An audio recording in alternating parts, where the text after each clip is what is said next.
एक तो है बूथों की सशक्तिकरण, क्योंकि चुनाव की हार और जीत या लड़ाई जो होती है वो पोलिंग बूथों पर होती है।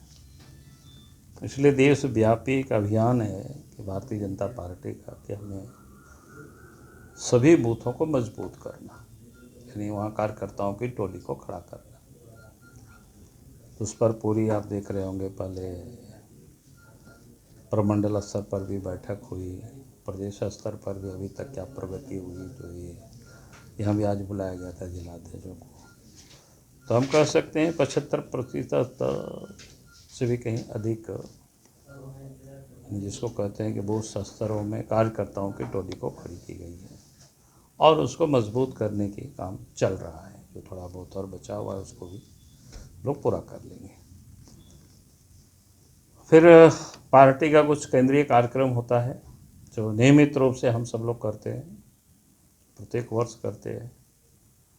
ये तो प्रदेश का कार्यक्रम 11 अप्रैल को है, कि नियमित रूप से जैसे 6 अप्रैल तो ये पार्टी का स्थापना दिवस है, इसको भी हम लोग बूथ स्तर पर मनाते हैं। तो इस पर भी है कि अधिक से अधिक बूथ स्तर पर लोग बनावे, उसमें झंडा लगावे घरों पर पार्टी का। फिर 14 अप्रैल बाबा साहब भीमराव अम्बेडकर जी की जयंती है।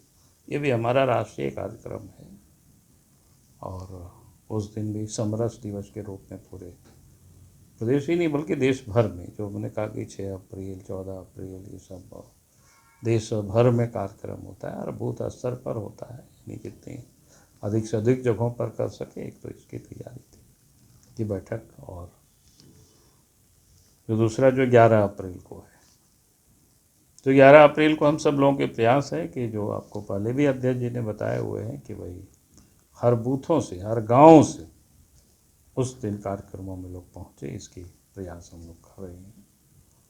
और हमें उम्मीद ही नहीं बल्कि पूरा विश्वास है कि इस बार की कार्यक्रम ऐतिहासिक होगी।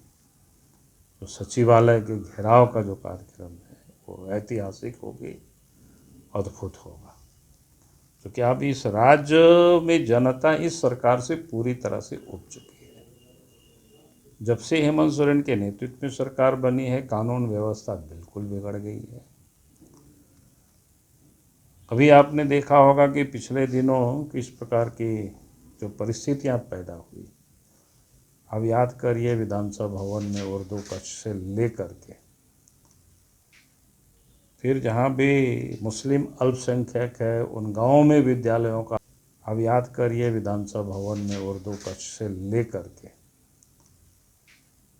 फिर जहाँ भी मुस्लिम अल्पसंख्यक है उन गांवों में विद्यालयों का नाम को बदलना, यानी उसको उर्दू विद्यालय घोषित करना, वहाँ की प्रार्थना तक को बदलना, उसकी जो हाथ जोड़ करके प्रार्थना करते हैं उस पर भी आपत्ति करना, फिर रविवार को छुट्टी उसका भी विरोध करना और शुक्रवार को छुट्टी कराना। लेकिन सरकार ने कहीं इस पर कोई कार्रवाई नहीं की।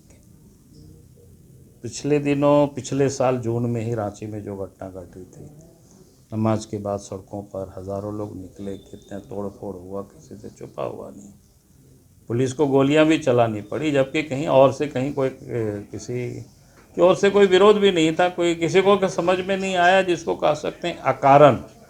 एक प्रकार से जब आदमी का मन बढ़ जाता है, जब असामाजिक तत्वों की, तो कुछ भी लोग करते हैं। तो ऐसी स्थिति पैदा हुई, आज तक उस पर कोई खास कार्रवाई नहीं हुई।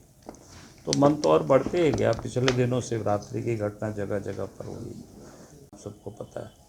अभी जो रामनवमी के समय उसका बिल्कुल साफ दिखाई पड़ा, किस प्रकार से रामनवमी में हिंदुओं के साथ अत्याचार करना। एक प्रकार से भाई डीजे नहीं बजेगी तो बड़ी गाड़ी में जो सजाते हैं, क्या बोलते हैं, झांकी जो निकालते हैं, खास करके टाटा वगैरह से हमसे लोग बात किया था, तो उस पर ज़बरदस्ती रुकवाना, उतरवाना, भाई ये नहीं होगी। तो ये बिल्कुल सोची समझी हज़ारीबाग की घटना आप सबको पता ही है कि, और जगह जगह पर कई जगहों पर हुई घटना। अभी साहेबगंज में ये घटना किसी से छुपा हुआ नहीं, कंटिन्यू। अभी भी हम विधायक से, जिला अध्यक्ष से बात कर रहे थे, वही कि खास समुदाय के वर्ग की ओर से पत्थले चली। आप सोच सकते हो कि भाई आखिर इतनी हिम्मत क्यों इस प्रकार की, किसी भी सोसाइटी की क्यों इस प्रकार की। फिर वहाँ कहीं हनुमान जी की मूर्ति को तोड़ देना, तो ये बिल्कुल जिसको कहते हैं ना, राज्य लॉलेस हो गया। लगता है कि राज्य अपराधियों की गिरफ्त में हो गया और असामाजिक तत्वों के हाथों चला गया। तो इसलिए मैं कह रहा हूँ कि आज जो राज्य की हालत है, तो इसके विरोध में फिर नौजवानों तो सड़क पर है ही। पिछले दिनों संथाल परगना को लोगों ने बंद किया था नियोजन नीति को लेकर के, आगे भी शायद 10 तारीख को बंदी की हम देख रहे हैं। तो कहने का अर्थ है कि भाई नौजवानों को ठगा और राज्य में हालत को धीरे धीरे बद से बदतर, उग्रवादियों की किस प्रकार से धीरे धीरे पैर पसार रही है। चाईबासा की घटना, जो मैगजीन को पूरा लूट लेना, और लूटना एक, उससे बड़ी बातें ये थी जो अखबारों में जो आया कि 100 की संख्या में थे। अगर इतनी बड़ी तादाद में उग्रवादी एमसीसी अगर एकत्रित होते हैं, माओवादी, और कहीं हमला करते हैं, कहीं लूटते हैं, तो इसका अर्थ तो ये हो गया कि फिर से उनको संगठित होने का मौका मिल रहा है, फिर से एकजुट होने का मौका मिल रहा है, जो राज्य में उनको एकजुट होना बड़ा मुश्किल हो गया था।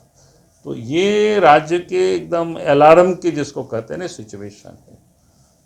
तो इसलिए हमने कहा कि ये जो मुद्दा है, फिर राज्य में लूट है, चाहे बालू की हो, पत्थर की हो, कोयला की हो, सारे जो लूट मची हुई है पूरे प्रदेश में,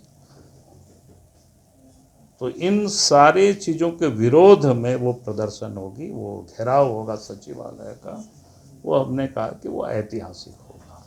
इन्हीं सारे मुद्दों को लेकर के आज पार्टी की बैठक। ठीक है, चलो।